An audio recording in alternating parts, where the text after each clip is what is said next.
मध्ये प्रामुख्याने काही प्रमुख गोष्टी आपल्याला करणे आवश्यक आहे।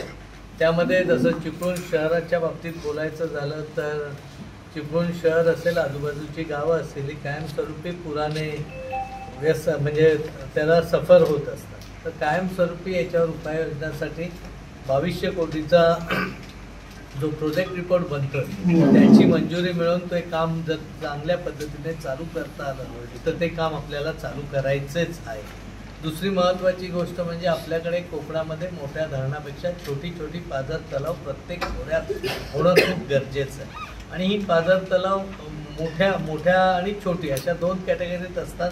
तर ती दोन्ही पद्धतीने आपल्याला जर करता आली तर आपल्याकडचा पाण्याचा प्रश्न ह्या माध्यमातून आपण दूर करणार आहोत। या अनुषंगाने आपण जवळजवळ 12 पाझर तलाव आपल्या मतदारसंघामध्ये मंजूर केलेली आहे। तिसरी महत्त्वाची गोष्ट म्हणजे रोजगारीचा, कारण रोजगारीचा हा विषय अतिशय महत्त्वाचा आहे। ज्या पद्धतीने मुलं शिकतात, आज मुलींच्या शिक्षणासाठी देखील मोफत व्यवस्था करण्याचा निर्णय या राज्य युती शासनाने घेतलेला आहे। परंतु शिकल्यानंतर त्यांना रोजगार उपलब्ध करून द्यायचा असेल तर त्या पद्धतीची ट्रेनिंग्स आवश्यकती, त्याचबरोबर ट्रेनिंगबरोबर उद्योग उभारण्यासाठी आर्थिक स्तर उंचावण्यासाठीची मदत करणं हा देखील आपल्याला त्या माध्यमातूनचा प्रमुख आहे।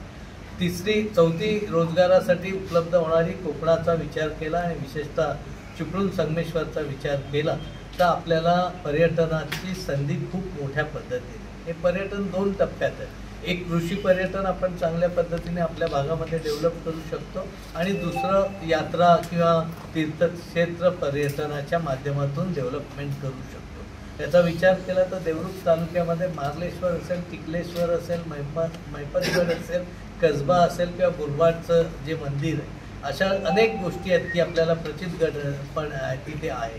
तर हे गड जर आपण चांगल्या पद्धतीने विकसित करू शकलो तर एक चांगलं पर्यटन आपल्याला वाढणार आहे। आणि त्या अनुषंगाने मार्लेश्वरला देखील जवळजवळ 15 कोटीचा निधी आपण आणलेला आहे, टिकलेश्वरसाठी देखील 4 कोटीचा निधी आणलेला आहे, मैपतगडासाठी देखील आणलेला आहे, कसब्यासाठी प्राथमिक स्वरूपात 5 कोटीचा निधी आपण त्या माध्यमातून आणलेला आहे। आता आपल्याला माहिती आहे गांधारेश्वर मंदिरासाठी 3 कोटीचा निधीची पूर्तता होऊन ते प्रोजेक्ट आपल्याला चालू आहे।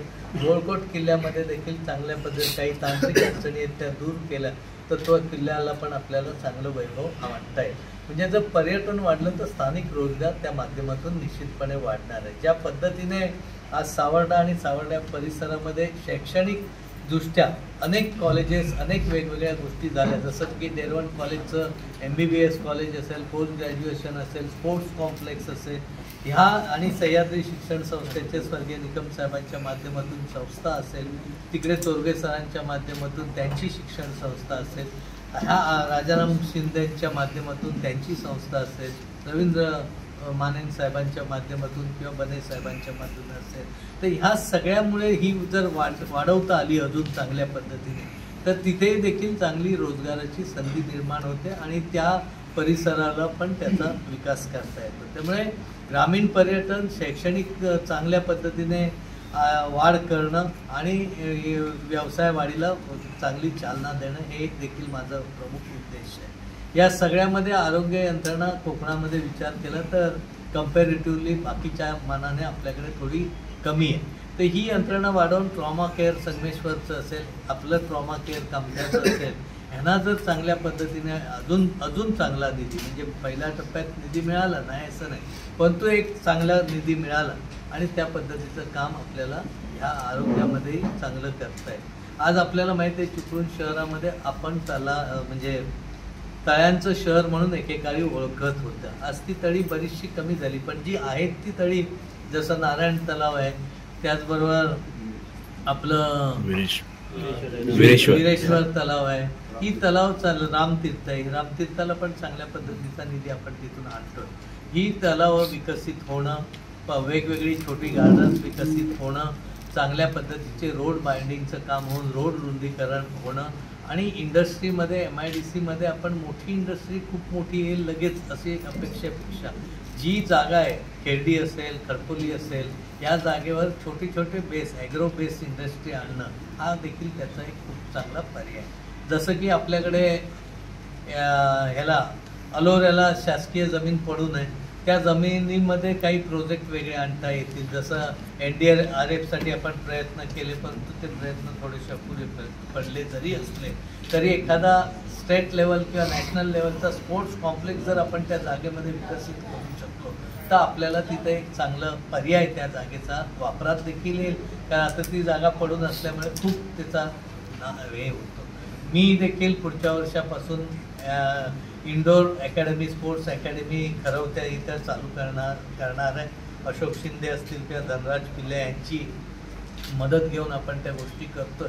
कारण आज आपल्या कबड्डी खेळणाऱ्या मुलांना जर प्रशिक्षणाला जायचं असेल तर बारामती म्हणा किंवा मुंबई म्हणा किंवा ठाणा म्हणा, इथं जाणं, तिथं राहणं, तिथला खर्च, या सगळ्या गोष्टी अवघड होतात. त्यामुळे खो खो असेल, व्हॉलीबॉल असेल, कबड्डी असेल, आज आपण तिथं क्रिकेटचं चंद्रकांत पंडितच्या माध्यमातून, सहकार्यातून समीर दिघे जो आपला मित्र आहे त्याच्याही एक चांगल्या आणि बाकी काही आपली टीम आहे, कोळी वगैरे हे सहकारी.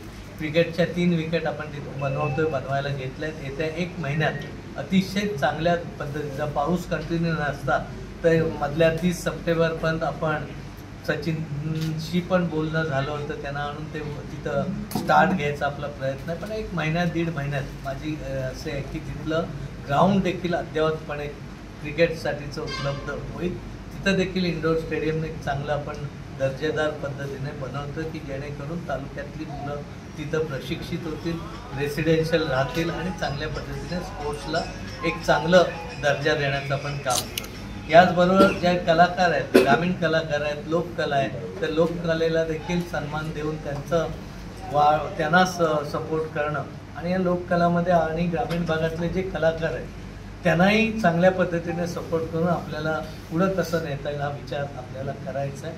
जेणेकरून स्पोर्ट्स असेल, कला असेल, क्रीडा असेल, या सगळ्यामध्ये जी मुलं आपली आहेत त्यांना सपोर्ट करण्याची आपल्याला भूमिका करायची.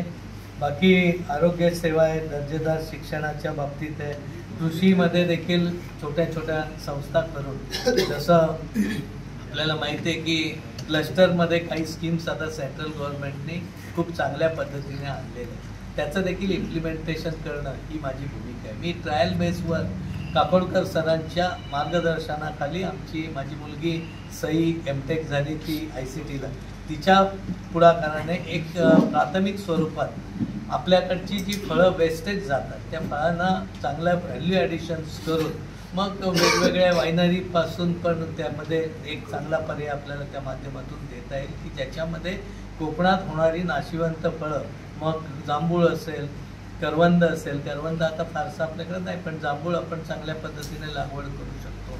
आपल्याकडे आंब्याचाही उपयोग त्या माध्यमातून होऊ शकतो. त्याचबरोबर फणसाची चांगल्या पद्धतीने चांगलं तिथे काम करू शकतो. तर ह्या सगळ्यामुळे तिथलं ग्रामीण पर्यटन देखील वाढू शकतं. त्यामुळे रस्ते, पूल, ह्या ज्या गोष्टी बेसिक आहेत त्या आता इन्फ्रास्ट्रक्चर डेव्हलपमेंटचा एक भाग आहे. आणि हे सगळं करत असताना पर्यटन हाच आपल्याकडे एक कायापालट करणार आहे. आणि पर्यटन करत असताना कृषीवर आधारित पर्यटन असेल तर ती येणारी लोक त्याच घरात नाचण्याची बाळ असेल, कोलिंब भाकरी असेल किंवा पिठलं भात भाकरी असेल किंवा वेगवेगळ्या स्थानिक जे आपलं महत्त्व आहे त्या ज्या नष्ट होणाऱ्या गोष्टी आहेत त्या तिथं वापरून चांगलं तेच खाद्य कसं वापरतील. कारण हे जे येणारे कृषीचे लोक, येणारे पर्यटक आहेत त्यांनी चायनीज खावं ही आपली अपेक्षा नाही. त्यांनी त्या गावातलं जे अन्न आहे तेच त्यांना खायला मिळालं पाहिजे. आणि ह्याच बरोबरीने आपण एक वेलनेस सेंटर देखील चांगल्या पद्धतीने ॲग्रिकल्चर बेस करू शकतो की ज्यामध्ये सगळ्या गोष्टी पण करता येतात. वेलनेस सगळ्या गोष्टी म्हणजे आरोग्याशी निगडीत ज्या ज्या गोष्टी आहेत त्या चांगल्या पद्धतीने करता येतात आणि सोबत पर्यटनाचा आनंद देखील आपल्याकडे घेता येतो. जसं की कृषी पर्यटनामध्ये एखादे पिकनिकला जरी आले ते शॉर्ट ट्रेनिंग कोर्स केले म्हणजे फूड प्रोसेसिंग इंडस्ट्रीमध्ये असेल, लँडस्केपिंग असेल, किचन गार्डनिंग असेल किंवा छोटंसं ऑर्नामेंटल गार्डनिंग असेल, हे छोटे छोटे कोर्स त्यांना शिकवता आले. 3 तासाचे, 2 तासाचे बेकरी प्रॉडक्ट्स तयार करण्याचं आहे. अगदी कमर्शियल त्यांनी विकावे तसं नाही पण ते घरच्या घरी आपल्या मुलांना खायला देण्याचं काम करू शकतात. अशा पद्धतीचं काम एक आपल्याला करणं अभिप्रेत आहे. त्या दृष्टीने आपली कारवाई चालू आहे. दुसरी महत्त्वाची गोष्ट म्हणजे MPSC स्पर्धा परीक्षेला ज्या पद्धतीने सपोर्ट देणं गरजेचं होतं ह्याच्यात देण्यासाठी देखील आपण चिपळूणला एक स्वतंत्र बिल्डिंग देखील बांधण्याचं काम पालमध्ये केलेलं आहे. लवकरच तिथं ह्या संबंधीचे क्लासेस देखील आपण चालू करू. जसं की इथे आपण सावर्ड्यामध्ये नीट असेल, JEE सारखी परीक्षा आहे, ते आमचे विजय चव्हाण म्हणून आमचा एक प्रोफेसर आहे, त्यांच्या माध्यमातून आपण त्या सगळ्यांचे ट्रेनिंग्स आणि त्या स्पर्धा परीक्षा निव्वळ 10,000 फीमध्ये, जी मुंबईमध्ये गेलात तर 3, 4, 5 लाख रुपये फी आहे. आणि आज आमच्या इथली लोकल मुलं 360, 70, 80 इतक्या मार्कापर्यंत जाऊ शकले. अजून जर डेव्हलप झालं, सगळी सेंटरी इथं आहे, चिपळूणला आहे, खेर्डीला आहे, देवरुखला आहे किंवा अन्य ठिकाणी अजून आपण डेव्हलप करू शकलो तर ग्रामीण भागातली मुलं इथल्या इथं राहून चांगल्या पद्धतीने पुढे शिकू शकतील, त्याचा दर्जा चांगला होऊ शकेल. इंटरव्ह्यूमध्ये देखील त्यांना जर आपण ट्रेनिंग दिलं तर त्या पद्धतीचं काम आपल्याला निश्चितपणे करता येईल. आता आपण बघितलं की बारामतीचा विकास झाला, कम्युनिकेशन होत झालं नाही, तर आपण त्यांना तेच सांगणार आहे की ज्या पद्धतीने ती विकासाची व्याख्या आहे ती सगळ्या मतदारसंघात राबवण्याची भूमिका त्या दादांनी घेणार आहे आणि तो शब्द त्यांनी दिलेला आहे. कारण आपल्याला माहिती आहे 1 वर्षभराच्या कालावधीमध्ये अजितदादांच्या माध्यमातून मॅक्झिमम कामं करण्याचा मी प्रयत्न केलेला आहे. मग सावर्ड्याचा पाझर तलाव असेल, इतर काही गोष्टी असतील, या सगळ्या करण्याचा प्रयत्न आपण केला आहे. ह्या सगळ्या गोष्टी काही क्षणात होत नाही, कारण शेवटी पवन तलाव इतक्या दिवसानंतर आज डेव्हलपमेंट झाली, गोळकोटचं ग्राउंड इतक्या वर्षानंतर डेव्हलपमेंट होतं, उताडचं ग्राउंड इतक्या वर्षांनी डेव्हलप झालं आहे. आज ओपन जिम पण तिथं अनेक पद्धतीने होतात. आणि चांगल्या व्यायामशाळा निर्माण करणं, आरोग्याचं चांगलं करणं, मुलांना चांगल्या पद्धतीने पुढं देणं, या सगळ्या गोष्टी करणं गरजेचं आहे. आणि मला वाटतं देवरुख तालुका हा ग्रामीण पर्यटन आणि कृषी पर्यटनाला एक खूप मोठी उपलब्धी आणि संधी आहे. कारण तिथे खूप चांगल्या वेगवेगळ्या अजून गोष्टी आहेत. आपल्याकडे देखील चांगल्या पद्धतीने परशुराममध्ये एंट्रन्स करायची जर केला चांगला आणि तिथून जर मतदारसंघातल्या ज्या ज्या पर्यटनाच्या गोष्टी आहेत त्याचा एक चांगला नकाशा दाखवला तर इथं आलेला माणूस किमान 2 दिवस आपल्या इथं राहील आणि इथंच राहून कोकणातली जी म्हणजे गणपतीपुळा असेल, मार्लेश्वर, बाकीची काही ठिकाणं आहेत ती इथं राहून बघून इथल्या इथं ह्या ॲक्टिव्हिटीमध्ये राहील, अशा पद्धतीने काम करण्याची निश्चितपणे माझी इच्छा आहे. रेल्वे मार्गाचं आपल्याला माहिती आहे की जवळजवळ मी आणि पृथ्वीराज बाबा हा प्रश्न आम्ही सातत्याने मार्गी लावतोय, परंतु ज्या पद्धतीने अपेक्षित यश होतं ते तेवढं मिळालं नाही. त्याचं सर्वेक्षणाचं काम चालू आहे. सेंट्रल गव्हर्नमेंटच्या माध्यमातून लवकरात लवकर तो मार्गी लावण्याचा प्रयत्न करेन. त्याचबरोबर कुंडी घाट असेल, नायरी घाट असेल, हे फोडण्यासाठी 5-5 कोटीच्या निधी आपण तिथं दिलेला आहे सर्वेक्षणासाठी. परंतु मधला पीस 1-1.5-2 किलोमीटरचा असा आहे की जो फॉरेस्टशी निगडीत आहे. तो फॉरेस्टशी निगडीत असल्यामुळे काही परमिशन्स राहिल्या आहेत, पण आता त्या बऱ्यापैकी झाल्यात. आता प्रॉपर DPR वगैरे तयार होतो. नजीकच्या काळात रवींद्र चव्हाण साहेब आता बांधकाम मंत्री होते, त्यामुळे त्यांनी त्या सगळ्यामध्ये खूप मोठा फॉलोअपचं काम केलं. त्यामुळे तो जोडण्याचं काम जर झालं तर लवकर चांगल्या पद्धतीने. सर, रेड ब्ल्यू लाईनबद्दल रेड ब्ल्यू लाईन बाबतची देखील प्रोसेस चालू आहे, पण एवढी झटकन होणारी ती प्रक्रिया नाही. कारण पूर्ण महाराष्ट्रामध्ये, देशामध्ये ही लाईनचं हे आहे. आपल्याला ती लाईन कमी करण्याच्या बाबतीचे आश्वासन मुख्यमंत्र्यांनी दिलेलं आहे आणि ते लवकरात लवकर कशी करता येईल याचा विचार आहे. शेवटी बऱ्याच ठिकाणी असं होतं की अलॉट करतात, प्लॉट नुसते ठेवतात. कोण शिक्षण संस्थेसाठी पण प्लॉट घेऊन ठेवतो, नंतर मग ते काही दिवसांनी ते विकले. असं सगळीकडे आहे तो विषय. आज ज्यांना ज्या मूळ उद्देशाला जे प्लॉट दिलेत ते मूळ उद्देश वापरतात काय? आरोग्यासाठी जर हॉस्पिटल बांधणार असेल तर हॉस्पिटलसाठीच तो वापरतोय काय? वेगळ्यासाठी असेल तर तसाच वापरतोय का? ही थोडीशी लॉंग आणि थोडी क्लिष्ट गोष्ट निश्चित आहे, परंतु त्याबाबतही आपण आवाज उठवण्याचं काम तुम्ही पर्यटन मुख्यमंत्र्यांकडे दादांकडे आपण बैठक लावली होती. मी त्याविषयी चर्चा झाली, परंतु हा विषय मुख्यमंत्र्यांनी स्वतः आपल्या हातामध्ये घेतला. कारण मुख्यमंत्री हे कोयना धरणाच्या काठावरचं त्यांचं साताऱ्यातलं गाव आहे आणि त्यांनी पूर्णपणे त्याची प्रोसेस पुरी चालू आहे. आता निवडणुकीपुरतं बोलायचा प्रश्न नाही. हा विषय कोयना धरण कधी झालं, कोयना धरण किती साली झालं, कोयना धरण होऊन जवळजवळ आज माझ्या हिशोबाने 50, 55, 60 वर्षाहून जास्त काळ तिथपासूनचे रखडलेले प्रकल्प आहे. त्यामुळे लगेचच्या लगेच एक दोन ह्या पिरियडमध्ये सगळं सुटेल असं नाही. पण तुम्हाला माहिती आहे का, कोयना धरणाच्या निगडीत प्रकल्पग्रस्तांसाठी मी मॅक्झिमम वेळा प्रयत्न केला. थोडंसं पब्लिसिटीमध्ये कमी असल्यामुळे लोकांपर्यंत मी त्या गोष्टी केलेल्या नाहीत. पण हा विषय कालही मांडण्यात आला आहे आणि तो छातीटोपपणे सांगतो की पुढच्या टर्ममध्ये हे विषय मी पूर्ण करण्याचा प्रयत्न करेन. दुसरा तुम्ही जो मुद्दा सांगितला की वन्यजीव प्राण्यापासून, हा विषय सातत्याने विधानसभेत मांडलेला आहे, त्याची डॉक्युमेंटरी पण आहे. आणि तुम्हाला सांगायला आनंद वाटेल की मुनगंटीवार साहेबांनी ह्याच्याबाबतचा स्पष्ट GR केलेला आहे. कारण आपण वन्य प्राण्यांना नष्ट करावे अशी आपली मागणी लोकांची होती, पण जो कायदा आहे त्या कायद्याप्रमाणे ती करता येत नाही. त्यांना एक तर पकडणं, त्यांचं फॅमिली प्लॅनिंग करणं, ती परत दुसरीकडे सोडणं, पण दुसरीकडे सोडून देता येत नाही ते, कारण ते लोक तिथले ऑब्जेक्शन घेतात. त्यामुळे ह्याच्यातला एक उपाय तो.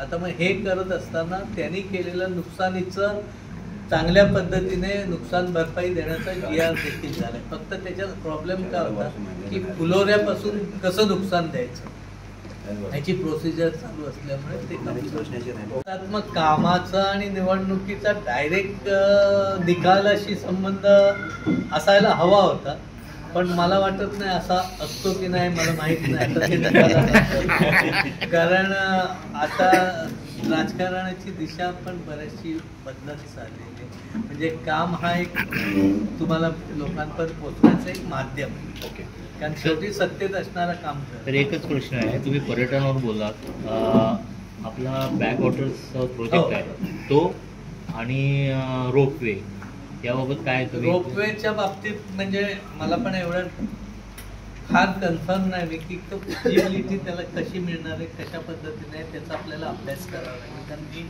थोडासा त्या विषयात फार गेलो नाही. अर्थात ती माझ्याकडून राहिलेली चूक असेल, तो काय मुद्दा नाही, कारण रोपवे हा एक चांगला प्रकार. परंतु बॅक वॉटरला खूप मोठी मेहनत घेऊन आपल्याला जर करू शकलो, म्हणजे आपल्याला माहिती आहे की श्रीपाद नाईक साहेबांच्या पाठीवर मी खूप होतो. थोडीशी मला पक्षी याच्यामुळे थोडी अडचण असायची, पण एक माझे जिव्हाळ्याचे संबंध असलेले होते त्यावेळी. तर त्यांनी एक ट्रॅक डेव्हलप केला आहे जो खूप चांगल्या पद्धतीने, म्हणजे दाभोळ ते आपल्या ह्याच्या पुढचं गाव आहे तिथपर्यंतचा, त्याला ते मंजुरी पण लवकरात मिळेल. तो ट्रॅक झाला की चांगल्या पद्धतीने बॅकवॉटरला आपण मेहनत घेऊन तेवढं आपल्याला काम करता येईल. म्हणजे चिपळूण पुरतं नाही, गरजू आहे, इतर आहे, सगळीकडे आपल्याला काम चांगलं करता येईल. पहिलं टर्म माझी खूप धावपळीची दगदगीची गेली, कशी गेली, करोना आला, मग काय झालं, पूर आला, मग त्याच्यानंतर सत्ता नेते येतील असं मला वाटत नाही, कारण आदरणीय अजितदादा पण घेऊन गेले आहे तिथे. आता लगेच कोण येईल बघू, आता जसं त्यांची वेळ मिळेल. पण मला वाटतं 11 तारखेला मुख्यमंत्री गुहागरमध्ये सेंट्रल दोन्हीच्या किंवा कोकणासाठी येणार. सयाजी शिंदे सकाळी येतील, त्यांना काही गोष्टी पर्यावरणवादी आहेत, ते त्यांना काही गोष्टी